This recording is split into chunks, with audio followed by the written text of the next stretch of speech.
nothingness is silence. So how come this character tries to use words in order to describe it? Why isn't this character, Simcha's character, using silence? Silence and words are the same thing for this appearance of a character, for this thing which is speaking right now. Silence and words are the same. Describing the silence in words is the most primitive, unuseful thing that Simcha can do.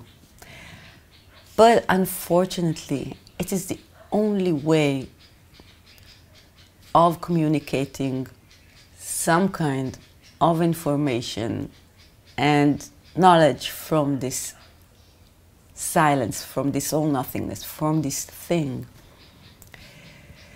The character has to use words. When self-realization or enlightenment happens, it happens through a character.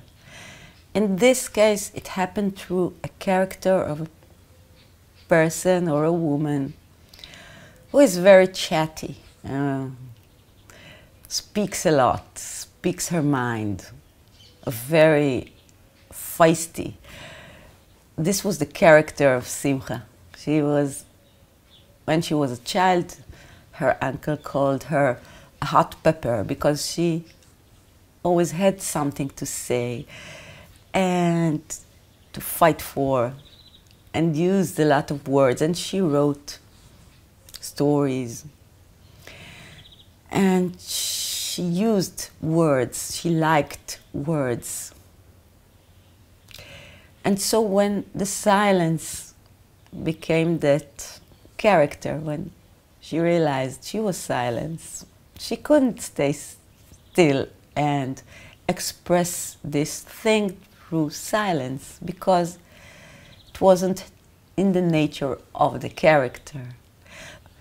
Because her character used so much words and she used them in such a way that tried to explain things, she continues to do that even though she knows these words are truly silence.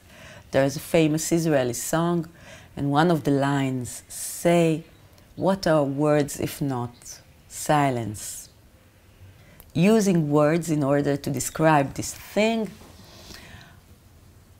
only creates more need for words, because every word this character Simcha says while describing this state, this thing, invites an explanation of other words, and the other words invites another explanation of what was said. And the true meaning, the simple and direct meaning, is lost in translation.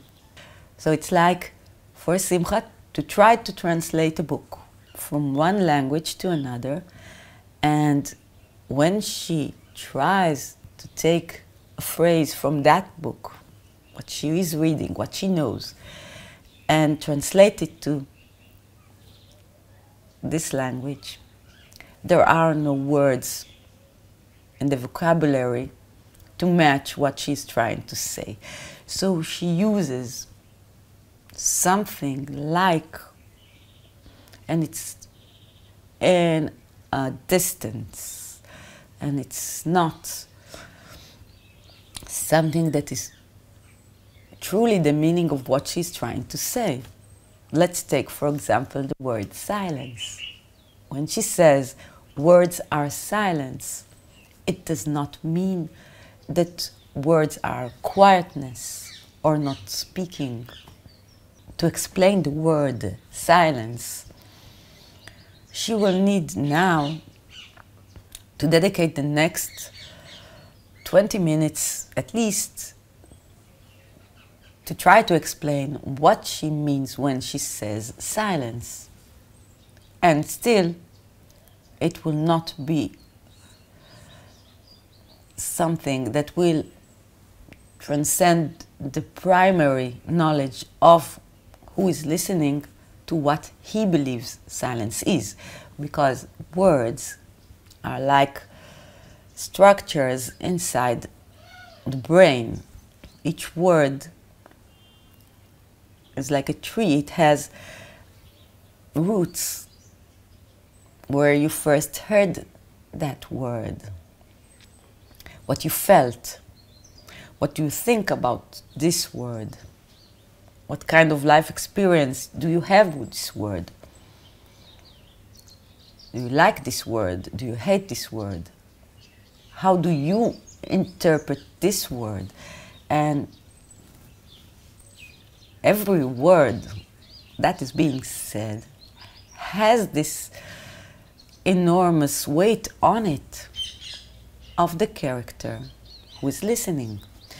So this character, Simcha, or this all nothingness, when it tries to explain something in words,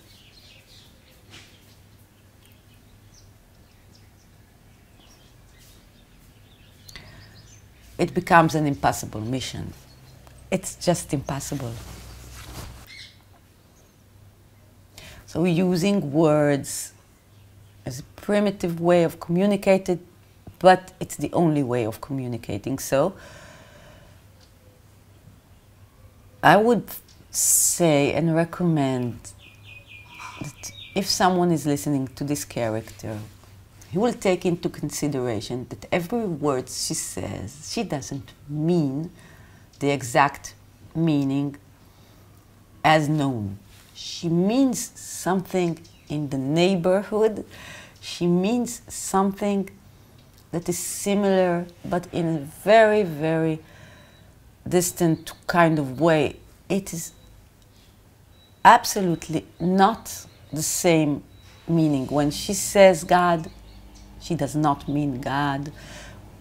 This poor translation of the state into words is very, very misleading, because the listener listens to the words and imagines that he is listening to the words that describes the state.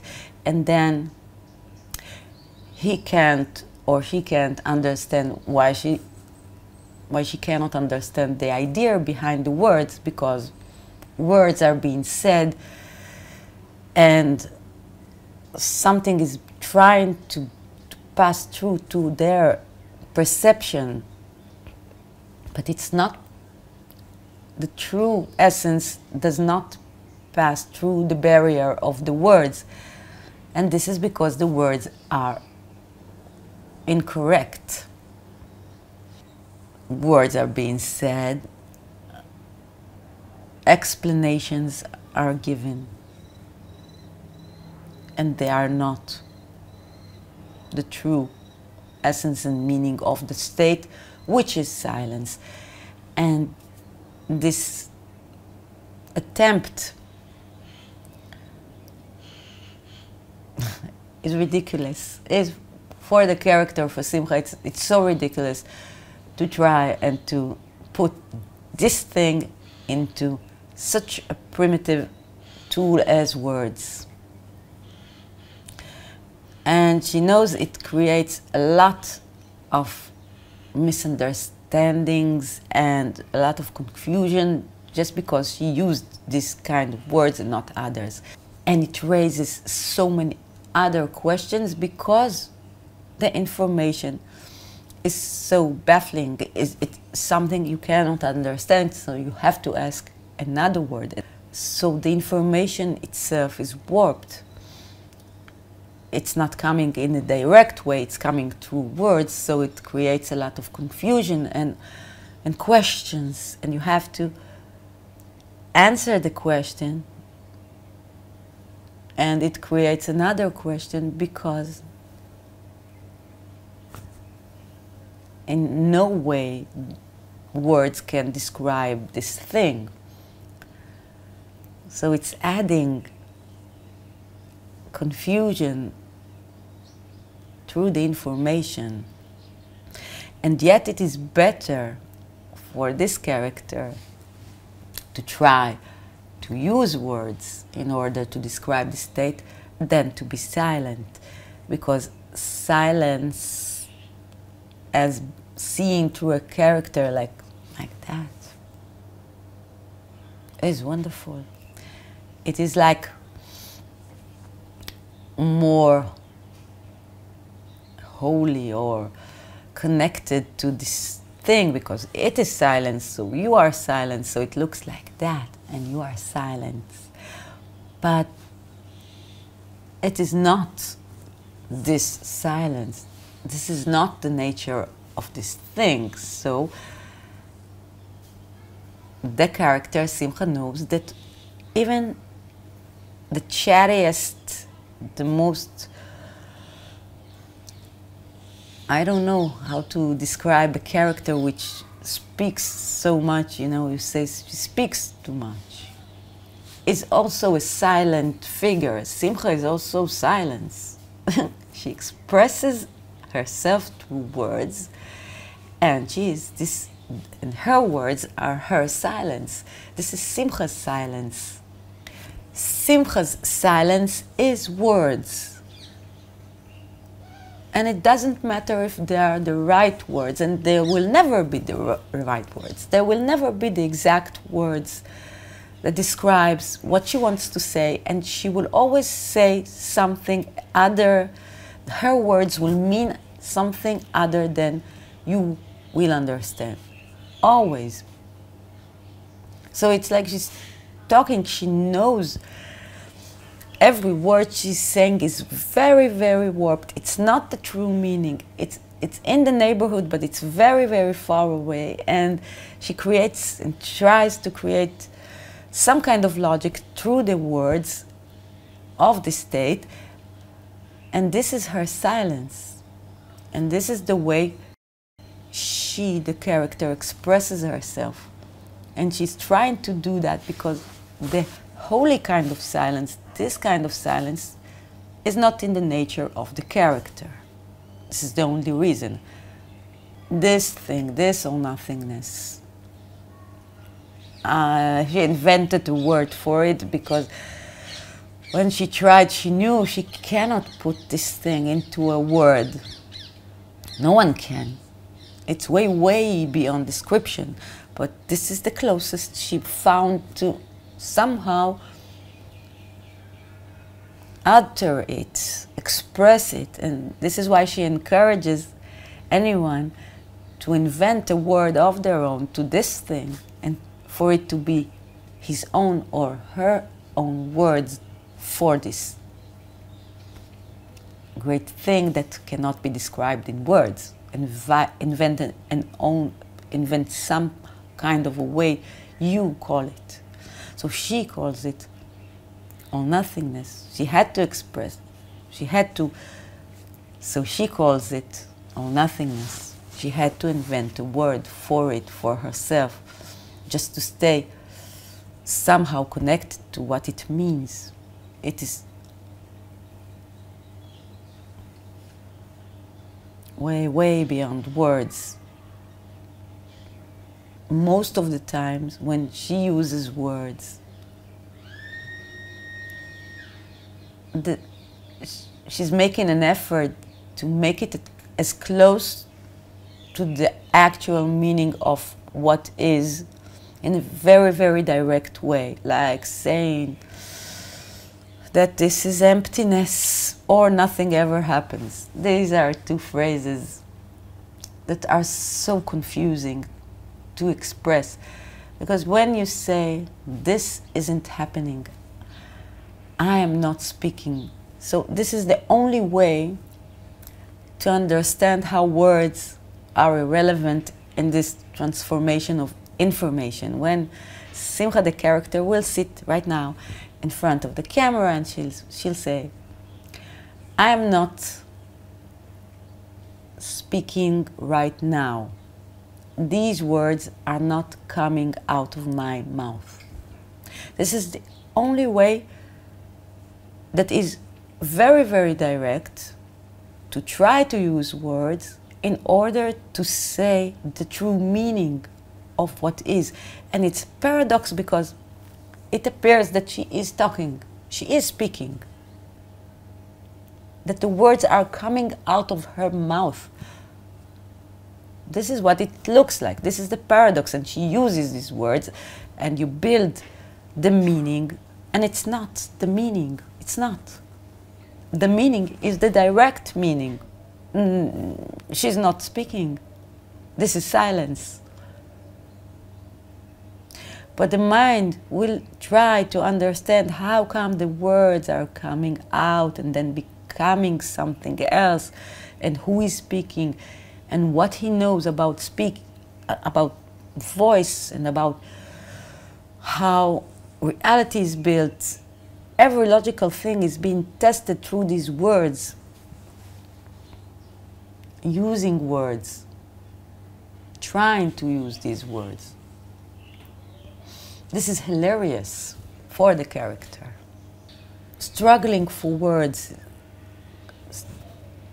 Simcha tries not to be sucked into some kind of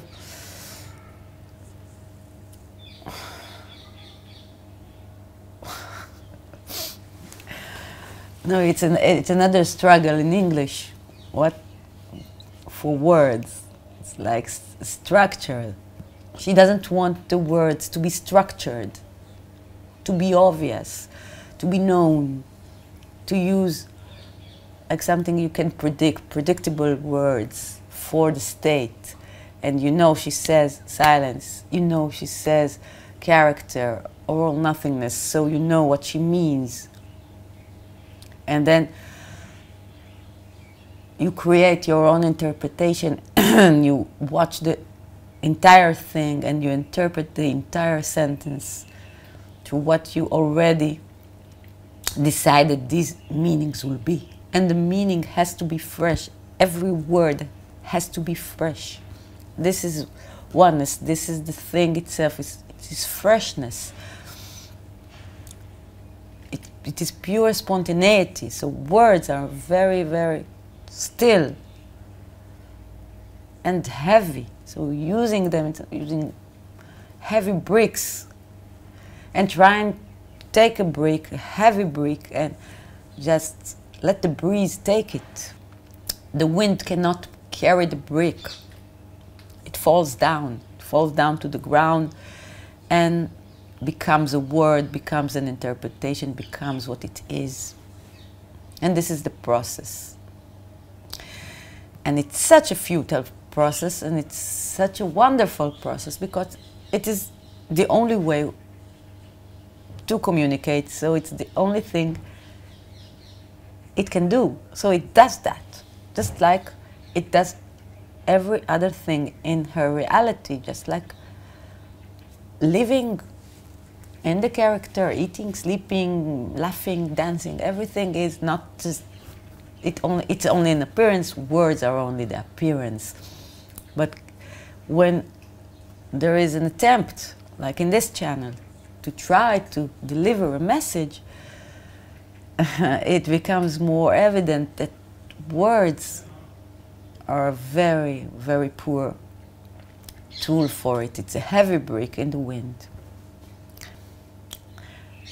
Simcha was a director, and she held a lot of interviews with people and used words and true words and edited words into coherent appearances of sentences. She took words and played with words. And if someone can try to use words to describe this thing, it is very natural for this character to try to do that, because this is what she's been doing her entire life, playing with words, loving words, reading a lot. She read a lot, so she adores words and descriptions and everything. So when this thing came to this character, silence as you know it was not an option for her to deliver the message, though it's a very tempting possibility, just to sit and allow the thing to be quiet, as quietness as you know it, just uninterrupted, or just floating around without any purpose or urgency, existing, non-existing. It's very tempting for the character to lay back, and she loves that also, just sitting. But when there is some kind of an attempt to deliver, or not to deliver, because you don't have to, it's not like a package you have to receive. I don't have to deliver anything to you, just to expose you to the possibility and express this truth, that it will be available to anyone who wants to know it through the computer.